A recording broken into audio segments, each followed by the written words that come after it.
Do you feel like this Browns team has a different vibe, a more successful vibe than what you've seen in the past from them? Nah, I think they're still the same Browns team I play every year. I think they're nameless, great faces. Yes, they have a couple good players on their team, but at the end of the day, like I don't know, like it's the Browns. It's the Browns. Many hours later. Wow. You shouldn't have been talking shit. Some viewers may find the following video disturbing. Viewer discretion is advised. What's going on, everybody? Crazy Dog back with my Browns Steelers Week 8 preview as my 4-3 Cleveland Browns are at the dog pound for the third straight week as they host the 3-3 Pittsburgh Steelers.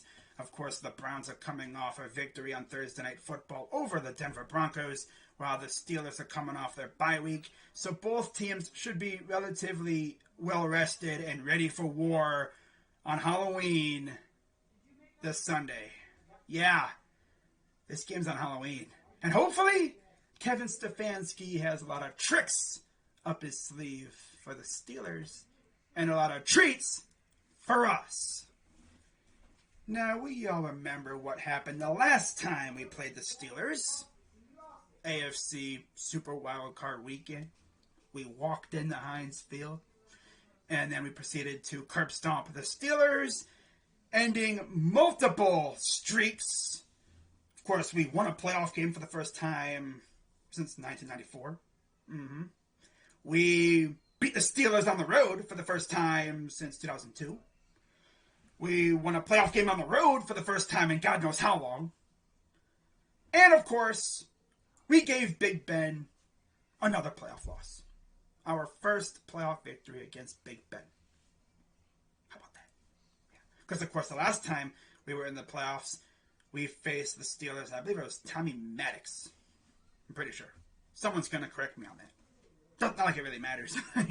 We lost to them in that game. But we got our revenge. And, Baker's 1-0 in the playoffs against the Steelers. How about that, huh? Yeah, you love to see it. Now, got some great news yesterday. Nick Chubb returned to practice, and word on the street is he's going to play this Sunday. And Steelers fans hate to hear that because our running game essentially destroyed them last year. And, of course, no Kareem Hunt. But don't worry, we got D'Ernest Johnson. Yeah, that's right, Steelers fans. You're going to have to contend with a Chubb and a Johnson this Sunday. You'll love to see it. Oh, my goodness. Now, as far as the quarterback situation goes, I heard Baker Mayfield's going to practice, so we'll see how that goes. Not going to make a firm statement on our quarterback until, we see him practice and stuff. But if it's Case Keenum starting, that's cool. That's cool. Let Baker heal up. Not trying to have him go out there and get hurt even more than he already is. But if he's good to go, hey, let's get it. I want him to go out there and just start slanging that sucker and just watch him just pick apart that Steeler defense. Or how about you just feed Chubb and Johnson and watch them just go crazy on the Steelers, I would love nothing more than to have the Browns go out there this Sunday on Halloween in front of the dog pound and do what they did in that playoff game. Run all over them, drop a 50 bomb on them, freaking embarrass them, and just make them look stupid. That'd be awesome. But let's be real. It ain't going to happen. Especially if Case Keenum's that quarterback, because he's not that kind of guy. He's not going to make a lot of big plays. He's going to be conservative. He's a game manager. He is the definition of a game-managing quarterback. And honestly, I'm fine with that. He'll do just enough to, keep the chains moving, keep the clock going, keep that time of possession clock going in our favor and wearing out their defense. Now, of course, it'll really help having Nick Chubb back, too. In fact, I'm pretty sure our offense should be primarily healthy. The only ones missing are Janovich and Hunt, obviously. We got Conklin should be back, and, of course, Beckham and Landry are back, although I'm sure Beckham's definitely been feeling it these last couple weeks with those shoulder injuries. But yeah, he's going to toughen through it. He's probably going to get surgery at the end of the season. That sucks, man. That dude has spent more time on the freaking surgeon's table than anything. My God. Why can't he have a freaking healthy season for once, man? Damn. When was the last time he had a fully healthy season? You may think, oh, it wasn't a couple years ago? No, because he had the hernia. He really couldn't go full speed because of that damn hernia. He honestly should have had the hernia surgery when Kareem Hunt had it. Because then he would have been good to go for the rest of the year. Only missed a couple games, but he wanted to toughen through it, which, hey, that's him. That's cool. He didn't want to miss any games. But honestly, looking back at it, I don't think it would have hurt him too much, Because we had Freddie Kitchens as our coach, and that dude is an absolute bozo. I mean, he is the dude that wore this shirt in public the week we were playing the Steelers. Oh my God, what an absolute idiot, bruh. I still cannot believe we freaking hired that clown as our coach. We should have hired Kevin Stefanski. Who knows what this team would have done if we would have hired Kevin Stefanski instead of that clown Freddie Kitchens. I mean, don't get me wrong, Freddie is a good guy, but in my opinion, he's more of an offensive coordinator type. He's not a head coach type at all. At all. But like I said, he's a good guy. He has a good attitude and everything. It's just, after the scripted plays were done, he turned into an absolute dingus. I mean, it's the way it is, I mean, look at the games that, he mismanaged. Like, he tried to, do something flashy or something cool, and he wound up doing something stupid. Like, dude, compared to Kevin Stefanski, he's an absolute dingus, man. I'm so glad we got Kevin. By the way, in case you forgot, we won that playoff game last year without Kevin. So that's going to piss Steeler fans even more. Like, you lost to a Browns team without their head coach, which makes sense because, remember, earlier that season they lost to a team with no name. That's tough, man. That's really tough. And it's going to be even tougher for them when we go out there this Sunday and beat the crap out of them again. Now, you look at the Steelers team on paper, it's a good team. It is. Not going to front, That's a good team. No Juju Smith-Schuster, they have Najee Harris at running back. You have Eric Ebron. You have Pat Freiermuth at tight end. Of course, you still have Chase Claypool. You have James Washington at receiver. Like, they're no scrubs. But this Browns team is better than the one you faced last year. And healthier, too. Of course, the secondary that you guys faced last year was primarily practice squad players due to injury and sickness. And this year, you're going to face a secondary consisting of Greedy Williams, Greg Newsome, Troy Hill at corner, maybe Denzel Ward. We'll see how that hammy's holding up. That dude has to have the most fragile hamstrings ever. But of course, as they always say, like, once you injure your hamstring one time, it becomes so easy to re-injure it. So hopefully he's all right. Of course, I think A.J. Green's coming back, too.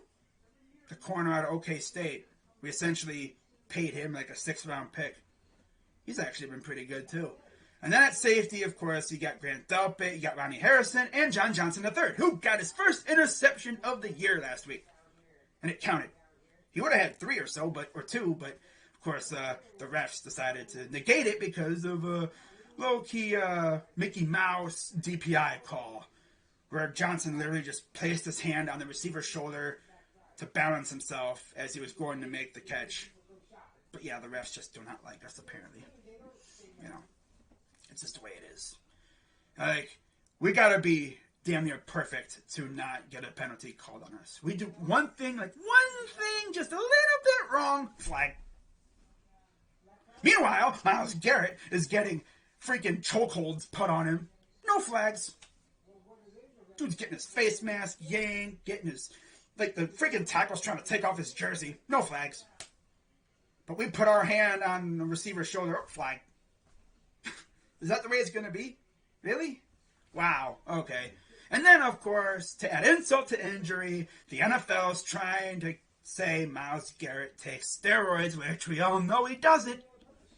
That dude is naturally yoked, and they just don't want to deal with the facts, man. My dude is an absolute alien.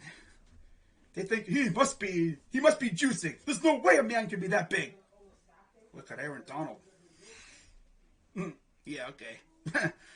But, yeah, so Miles is going to have to wear sleeves for the rest of the year, which I guess is alright, because it's starting to get cold out, so whatever. He's just getting a jump on things with that.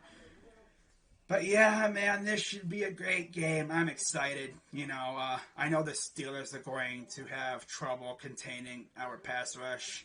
I mean, Clowney has had a resurgence, and, of course, Myles Garrett is Myles Garrett. And then you have the Maliks in the middle. Screw Malcolm in the middle. We have Maliks in the middle. Yeah, we have Malik squared. Malik McDowell and Malik Jackson. And then, of course, you have, like, the linebackers. I wish JOK was playing, but, hey, we've been all right. You know, Mack Wilson has really showed up lately. Hopefully he can continue that. Malcolm Smith, Elijah Lee. Maybe we see some of Tony Fields this week a little bit, you know. This defense really isn't bad. It's just Joe Woods is putting them in such bad situations with his freaking scheming, man. He's got guys playing out of position. Like, what are you doing, dude? He's going to mess around and be out of a job after this year, man. Sheesh. You know, I gave him a pass last year because of all the injuries, but this year, there's no pass for you, my dude. Get your act together or you're going to be gone. For real. Because, you know, Andrew Berry went out and spent money on this defense. Made it better. And this bozo is going to put his guys out of position. Like, what are you doing? Put him in the best spot to succeed, bozo. Oh, man. But, yeah, this Steelers game's got me hyped up. Of course, final 10 games of the season. We have 6 divisional games, so things are about to get chaotic in the AFC North. And the best thing about it is all 4 teams are still in the race. Not too often you have that in the AFC North. You know, usually it's either been us or the Bungles who have been out of the race by now. But look, all 4 teams are still in it. It's going to be a fun final 10 weeks of the season. And I can't freaking wait. Of course, we got the Bungles next week, so that'll be fun having to deal with Dashy again. Oh, boy. Of course, we all know this guy owns them, so that'll be fun. But, yeah, let's get into the 3 keys to victory for the Cleveland Browns this Sunday against the Steelers. Key number 1. Oh, yeah. Key number 1. It's pretty simple. Establish the rushing attack. Nick Chubb, Dearness Johnson, Mr. 146 yards on 22 carries, career high. Love to see it from the former South Florida Bull. And, yeah, I would love to see him go off again. I mean, that dude is so underrated, dude. I mean, sheesh. I did not expect that out of him. My dude can cut on a dime. He's literally a clone of Kareem Hunt. For real. There's no drop-off in talent whatsoever with those two. And I love it. I love it. Like, Dearness compliments Chubb so well. Just like Kareem. Just like Kareem. You know? But yeah, we need to get this run game going because the way I see it, if this run game gets going early on, it's going to be very tough for the Steelers because we could just, you know, grind them down with Chubb and then, of course, gash them with Dearness. And once that happens, the play action opens up and then, depending on who's at quarterback, although Keenum can, you know, do the play action really well too. So, again, no drop-off really there with that. But if that play action becomes effective, guys are going to get open and watch out. Because there's going to be a lot of big plays in this game, especially if Baker's playing. Because we all know Baker can really slang that thing, right? Yeah. Now, key number 2, this is a huge one for the defense. Something that we really have had a good time at doing. And that is containing the quarterback. You know, getting after the quarterback. Of course, Big Ben, not as good as he once was, in the words of one of my favorite country singers, Toby Keith.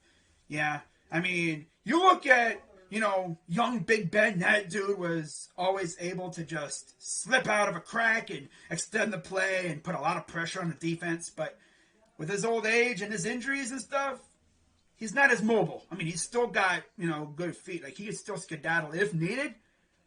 But he's no freaking Kyler Murray. You're not going to see him, you know, running around trying to, you know, make big plays like that.